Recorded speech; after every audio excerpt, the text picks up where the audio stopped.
our next song, let's sing Look for the Waymarks.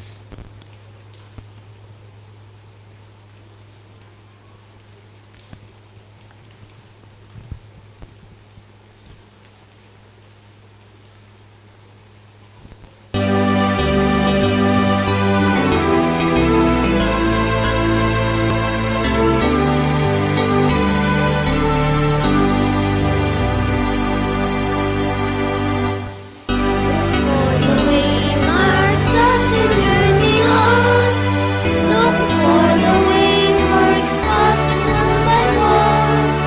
Down through the ages was the kingdom's fall. Where are you standing? Look the waymarks on. Look for the waymarks, the great prophetic waymarks. Down through the ages was the kingdom's fall. Look for the waymarks, the great prophetic waymarks. The journey is almost done. The Assyrian kingdom rolled the world. Then with the precious banners were unfurled. And after this hell universal swoon, whom sees the scepter, where we today. For the waymarks, the great prophetic waymarks, down through the ages, past the kingdom's fall. Look for the waymarks, the great prophetic waymarks,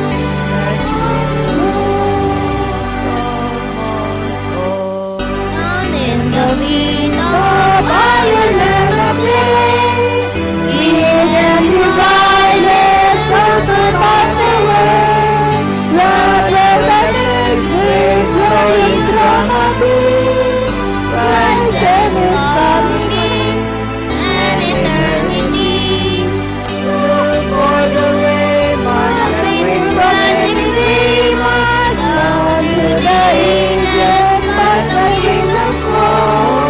Look for the waymarks, the great prophetic waymarks. The journey almost done.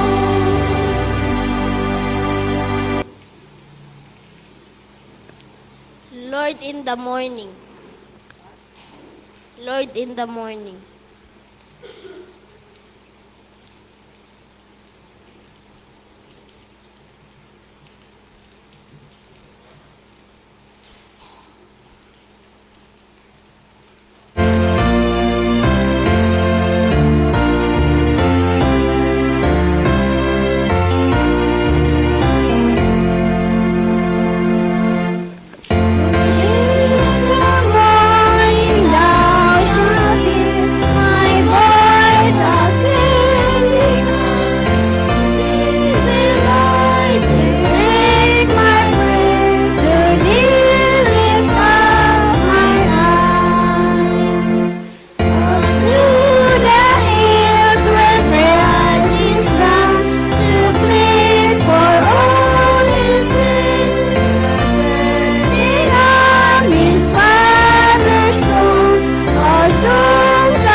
For our opening song, let's all stand and sing Love at Hope.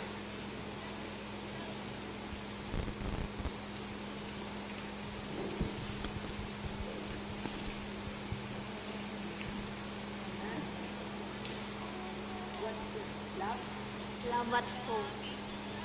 Love at home.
Tayo po'y marahan sa ating pagluhod sa ating panalangin. Ama namin na nandyan sa kaitaasan, muli po nagpapasalamat kami at pinupuri ka po namin sa araw na ito. Patuloy po kami nagpapasalamat sa buhay at kalakasan na sa oras-oras ay pinagkakaloob niyo po sa amin. At tanging pinapasalamatan din namin ang mga pagpapala, kalusugan na aming nararamdaman, na aming natamo sa loob ng nakaraang Sanlinggo. Patnubayan din po ang aming gagawing programa ngayong araw na ito, pagpalain at naway patuloy kaming mapatawad sa aming nagagawang mga pagkakasala. Ama, pakilinisin mo po kami. Alam po namin kung kayo po'y wala sa aming buhay, wala po kami magagawa. At patuloy po kaming nananampalataya na kayo ay kasama namin sa aming buhay. Patnubayan din po ang aming mga kapatiran na wala pa. Patnubayan mo po sila. At gayon din ang buong kinakatawan ng bawat pamilya namin, Ama. Kayo po nakakalam ng kanilang mga kalagayan. At nagpapasalamat po kami, alam po namin na sila'y nasa mabuti ding kalagayan. At patuloy po kami nagpapasalamat sa inyo, Panginoon. Ito po ang aming samot dalangin sa dakila naming manunubos na si Jesus. Amen.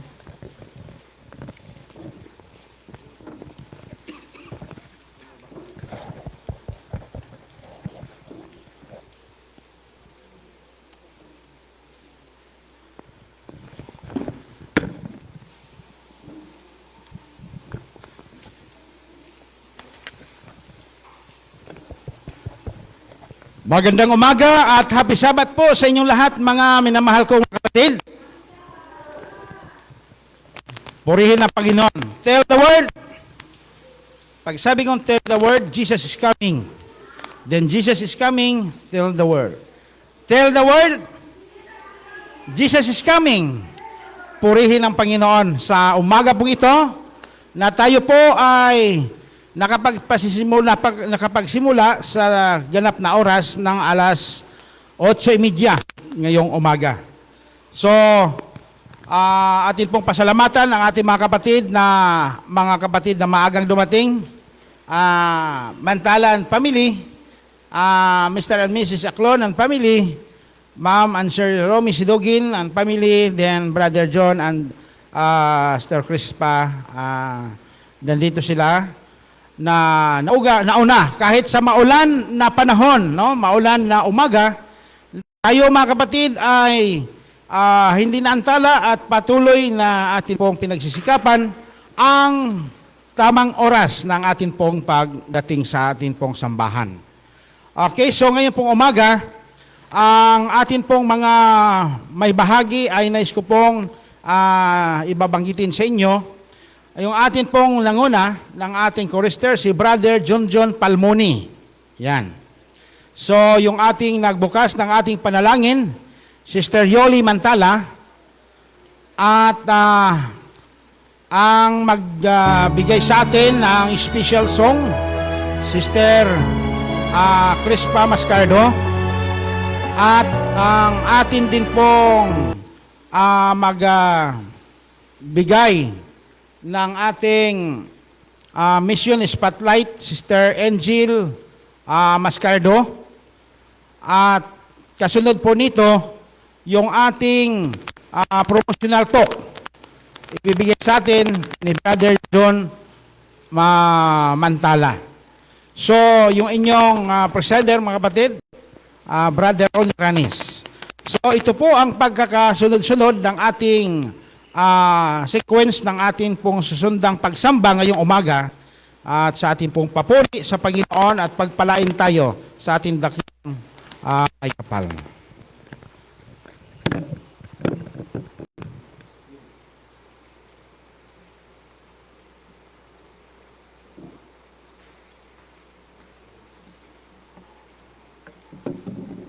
Hello, mic test.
Magandang umaga po sa ating lahat at happy Sabbath.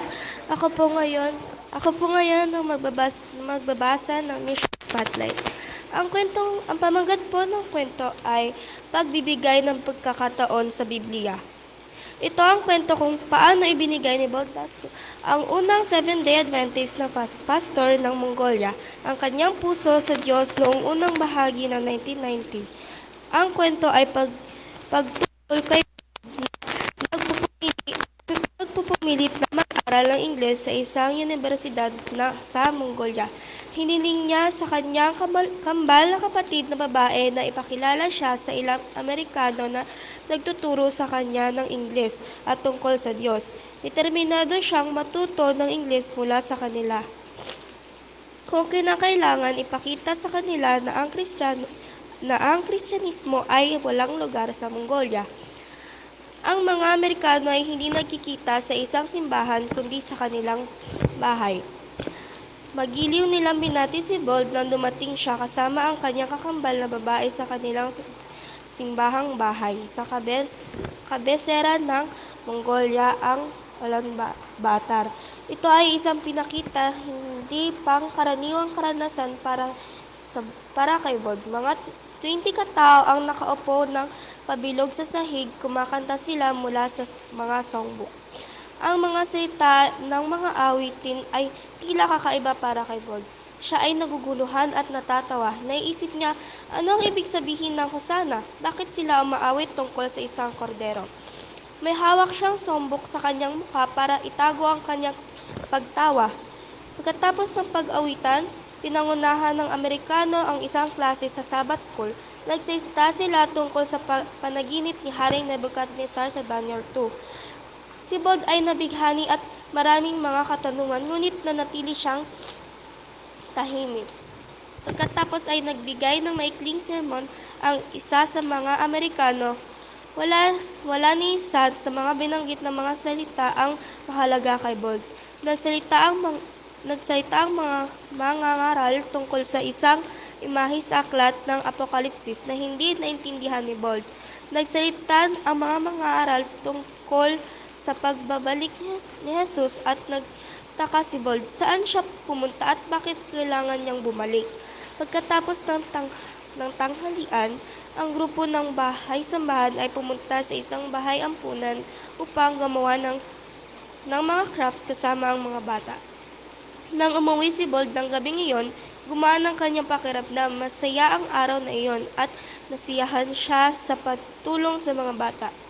Kailangan kong bigyan ng pagkakataon ang mga Amerikano, naisip niya.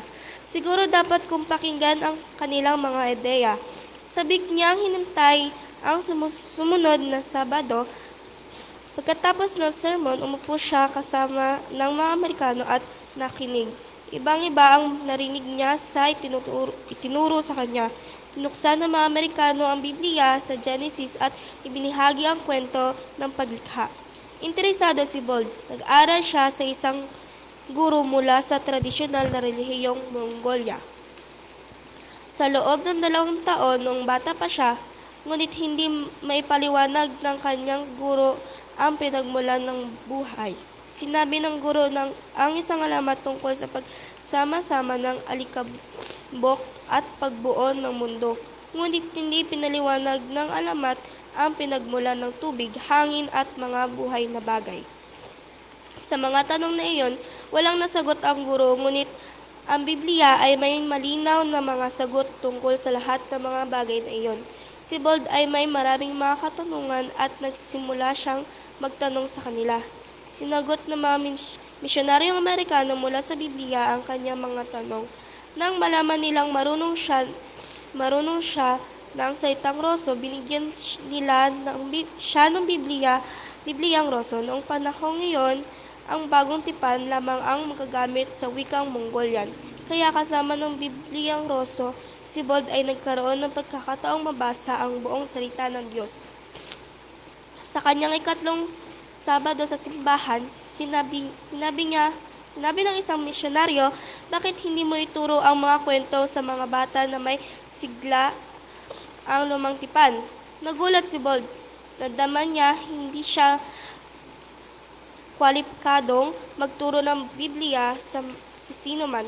Hiningkayat siya ng mga misyonaryo na subukan at ang sabi niya, sige lang. Si Bold ay naintriga sa hamon kaya siya ay pumayag. Noong linggo ngayon, maingat niyang binasa ang lumang tipan sa salitang Roso at gumawa ng mga kodigo sa salitang Mongolian. Noong biyernes na iyon, siya ay pumunta sa bahay ng mga misyonaryo at pumili ng mga planelang larawan na gusto niyang gamitin kinabukasan. Noong Sabado, nagkwento siya mula sa lumang tipan sa wikang Mongolian sa mga madla sa bahay ng simbahan. Sa kanilang bahay, patuloy na nagbabasa ng Biblia si Bod at nasumpungan niya ang mga sagot sa lahat ng kanyang mga katanungan. Nalaman niya na ang Diyos at ang Diablo ay totoo. Nabasa niya sa Genesis 3 na ang Diablo na nagpapalagkayo bilang isang ahas ay nagdala ng kasalanan at kamatayan sa mundo. Nabasa rin niya sa Genesis 3 na naglagay ang Diyos ng plano para iligtas ang sangkatauhan. Bilang resulta, natutunan niya na hindi kamatayan ang katapusan at ang mga taong naniniwala kay Jesus ay may buhay na walang hanggan. Sa Juan 3 verse 16, nabasa niya sapagkat ngayon na lamang ang pag-ibig ng Diyos sa sanlibutan na ibinigay niya ang kanyang bugtong anak upang ang sinumang sumampalataya sa kanya ay hindi mapahamak kundi magkaroon ng buhay na walang hanggan. Ibinigay niya ang kanyang puso kay Jesus. Ngayon, si Bold ay isang pinunong sa Adventist Church sa Mongolia. Hawak niya ang pagkakaiba ng pagiging hindi lamang ang unang Mongolian Adventist pastor kundi ang unang ordinadong Seventh-day Adventist pastor sa Mongolia. Marunong din siya mag-English.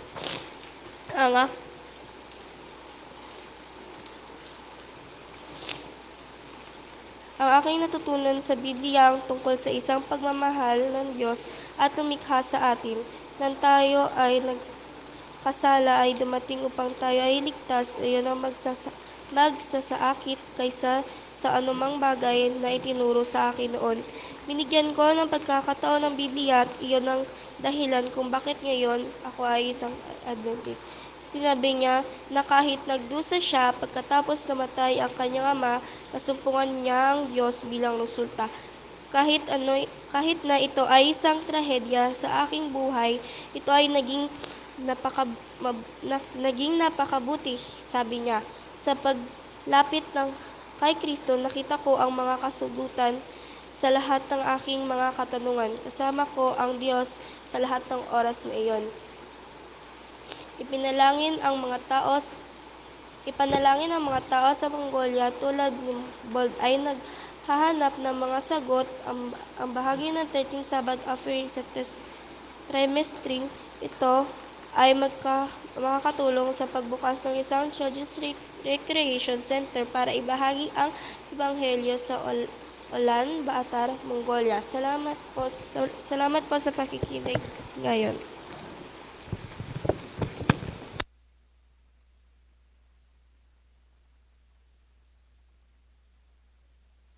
Maraming salamat, Sister Enchel, sa talakay ng ating pong mission spotlight.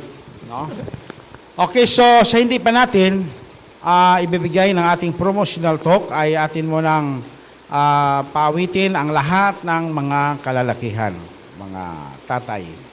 No? Okay.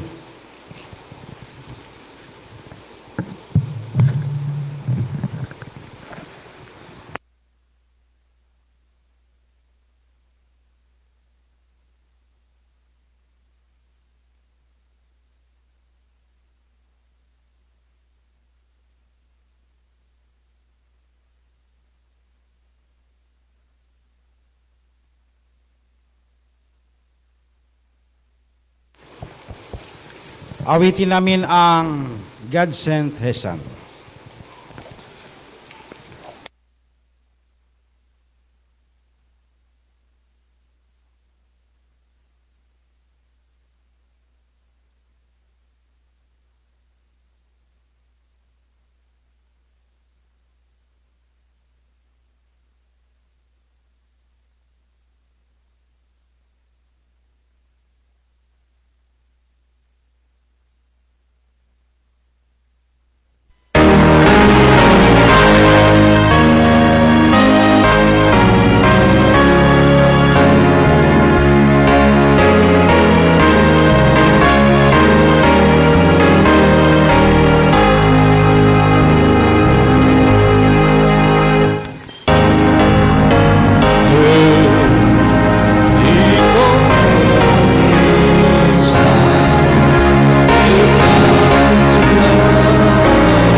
Salamat po sa awit na walang practice. Pero parang walang practice, ano? Parang nag-practice din eh.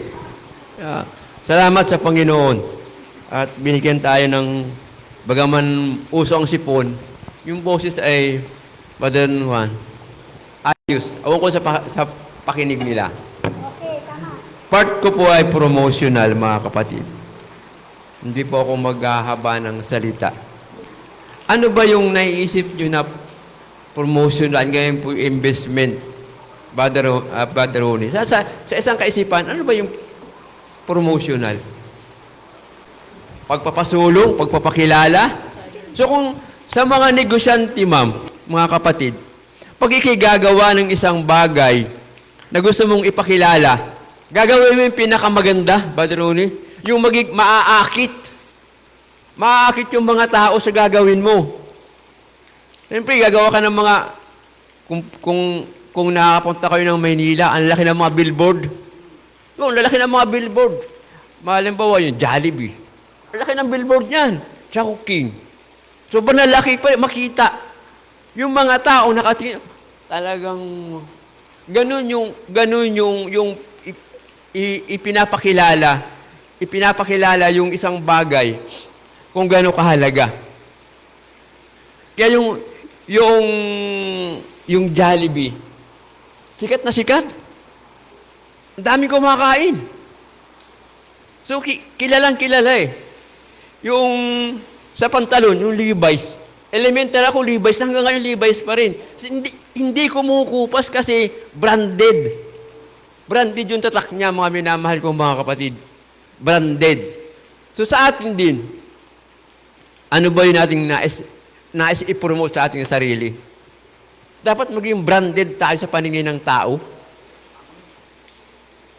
Hindi yung, bagaman sa bagay ako mahilig sa branded, yung ukay, kahit ukay-ukay.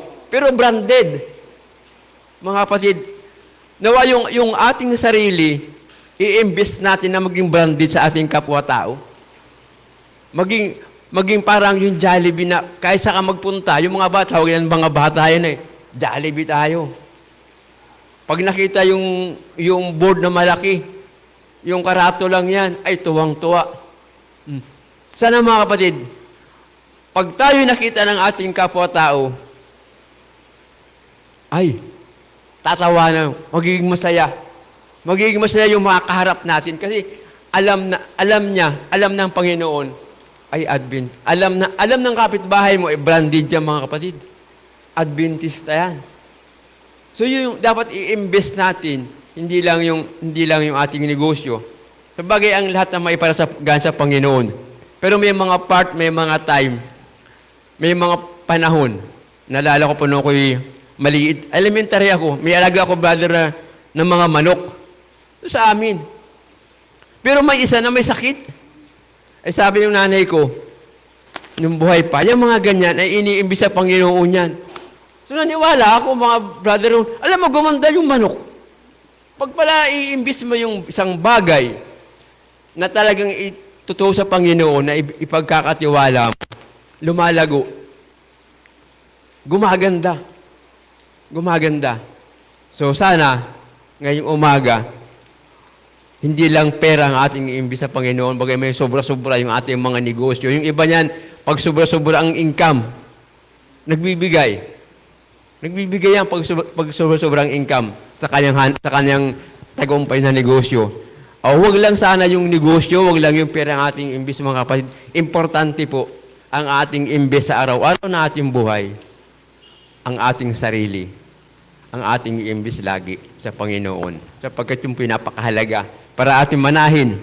Kasi ang Panginoon nagbigay ng nagbigay ng susi papunta sa langit.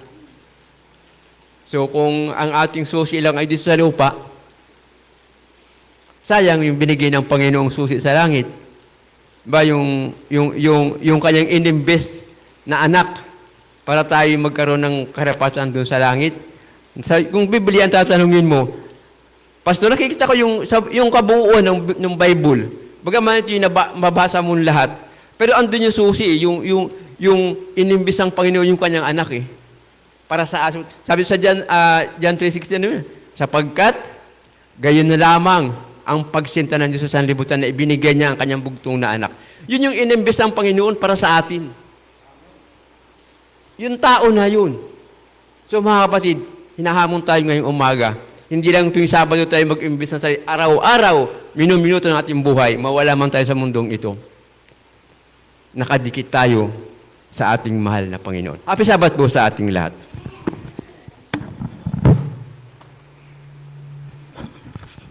Okay, marami pong salamat sa napakagandang promotional talk patungkol sa investment, no?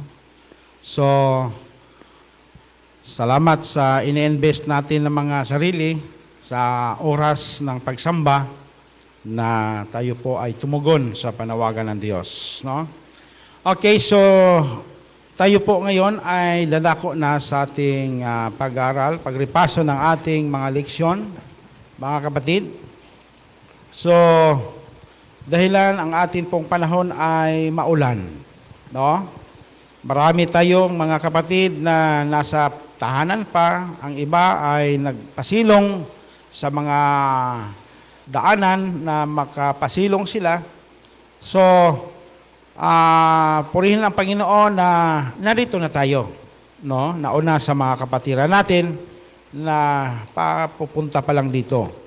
So, kaya nga kung magkagayon, ang atin pong mga care groups ay marami tayo na mga kapatid na wala dito. Actually, bago tayo mag-relation, mayroon tayong mga 3 minutes na pag-uusap patungkol sa ating mga kapatiran, sa ating grupo. Pero dahilan sa wala dito, no, ang ating mga kapatiran. At di tayo makakapag-usap ng buo. No? So, next Sabat, marahil ay gaganda na itong panahon at lahat po tayo ay narito na. So, ang atin pong pag-aaral sa ating lesson ay gawin natin mga kapatid na isahang dito rin si Pastor ay atin mo lang ibigay kay Pastor ang panguna ng ating lesson. No? Tayo pong lahat ay makapakinig ng sama-sama doon sa isang nagtuturo. No? So, pagbigyan natin ang pagkakataong ito sapagkat ito po ay panahon ang nagkaloob, no? Na tayo po ay nasa maulan na araw. Kaya yung ating magdala ng ating lesson ay sama-sama tayo doon sa pagpakinig ni Pastor Bal San Pedro.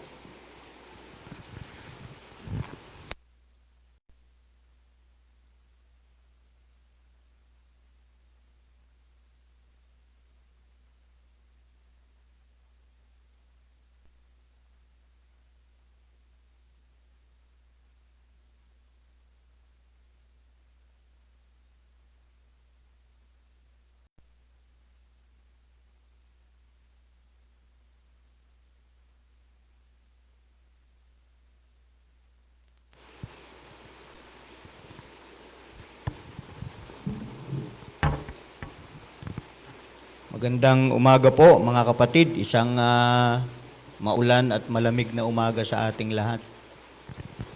Okay, so kanina po paggising ko ay napakalakas po ng ulan doon sa amin sa BM Road. At malakas din po ang hangin, so medyo nag-alangan